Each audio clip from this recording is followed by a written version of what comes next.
નમસ્કાર, હું છું વિક્રમ વકીલ અને તમે જોઈ રહ્યા છો હોટલાઇન ન્યૂઝ.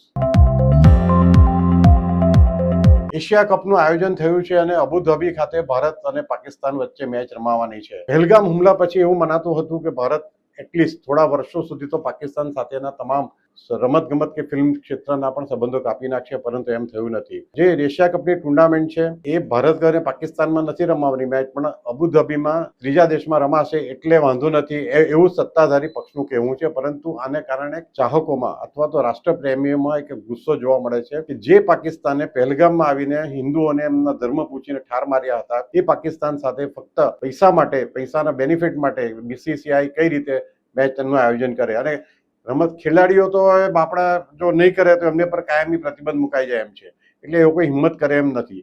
પરંતુ એક જમાનો યાદ આવી ગયો જ્યારે બાલા સાહેબ ઠાકરે હતા ત્યારે ભારત પાકિસ્તાનની મેચ મુંબઈમાં નહીં રમાડવા માટે એમણે પીચ ખોદાવી રાખી હતી.